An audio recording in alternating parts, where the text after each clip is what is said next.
Olá a todos e todas. O nosso trabalho é análise da DCN dos cursos de Arquitetura e Urbanismo sobre a ótica das competências BIM.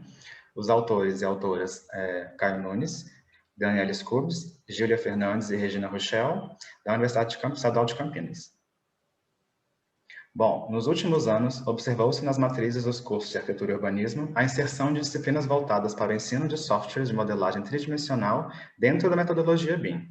Dominar o processo BIM exige conhecimento de diversos softwares, além de habilidades e competências específicas que podem ser trabalhadas na graduação de Arquitetura e Urbanismo. No nosso trabalho, o objetivo foi de comparar as habilidades e competências indicadas pela DCN dos cursos de Arquitetura e Urbanismo e da sua revisão, proposta pela ABEA, com as habilidades e competências definidas pelo Guia Project Execution Planning Guide da Universidade Penn State, de Messner e autores, e pelo trabalho dos autores Zucker, Scher e Williams. Como metodologia, nós partimos de uma argumentação lógica. Primeiro, pegamos os estudos e destaques para BIM no texto da DCN atual e também os estudos e destaques da revisão. Cruzamos os contextos comuns de ambos os estudos e depois fizemos uma análise, tanto desse documento com os estudos mencionados anteriormente, das habilidades e competências citadas tanto pela Universidade Penn State, quanto pelos autores Zucker, Scher e Williams. E, em cima disso, fizemos uma discussão.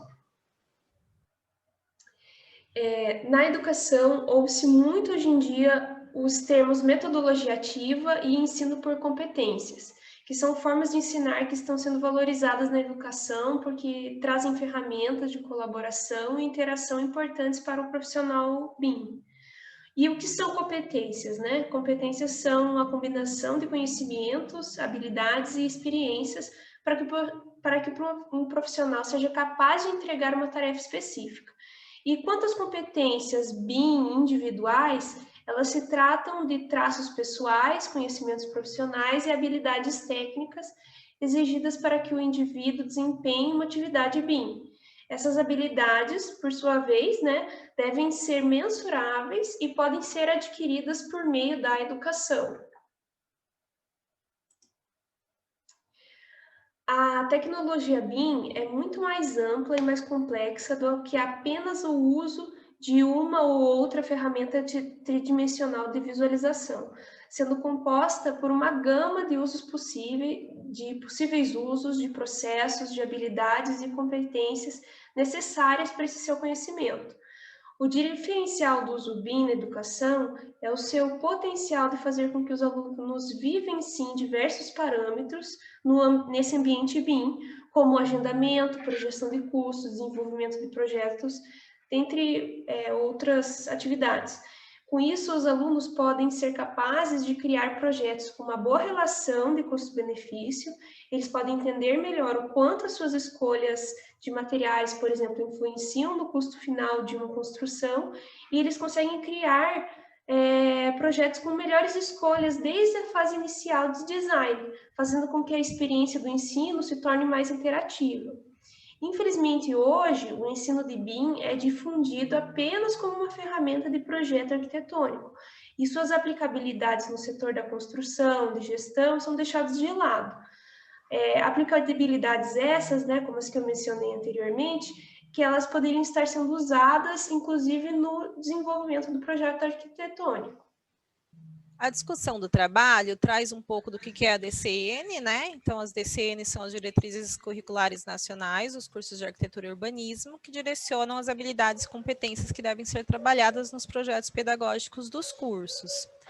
Aqui a gente traz um destaque dos termos que são ligados à tecnologia, que são importantes, né, para o nosso artigo, que trata de BIM. Então, como, por exemplo, modelagem, feitura e interpretação de levantamentos topográficos com utilização de aerofotogrametria, para a gente poder trabalhar os nossos quadros, que foram citados na metodologia. Então, o quadro 1, que traz a revisão da DCN, publicada no caderno 42 da ABEA, junto com a atual DCN de 2010. Então, como os termos eram tratados na DCN de 2010, atual, e como eles vão ser tratados a partir de agora na DCN nova. Então, a gente já percebe que os termos estão muito mais claros em relação a BIM, aparecendo, inclusive, o termo BIM, né? Desempenho e gestão, estudos de desempenho facilitados pela tecnologia BIM. e modelagem da informação, por exemplo, que é um termo também bastante utilizado. Depois disso, a gente traz o quadro 2, que pega esses termos, né, tratados, as habilidades e competências trazidas pelas DCNs, e analisa junto com as habilidades e competências citadas pelo Guia Penn State em relação aos usos possíveis em BIM. Então, primeiro, os que a DCN atual já contempla. Então, a gente separou aqui as habilidades e competências do Guia Penn State. Então, eles citam, por exemplo, modelar em 3D, ou entender o sistema das instituições locais, GIS, banco de dados, que são ligados ao uso modelagem de condições existentes. Então, a gente trouxe para um grupo de habilidades e competências os usos que já são contemplados pela DCN atual. Além disso, a gente também fez essa análise em relação ao que a revisão nova da DCN contempla. Então, por exemplo, a habilidade de produzir componentes da edificação utilizando informações digitais tem a ver com o projeto de construção e fabricação digital, que já aparece na revisão da DCN.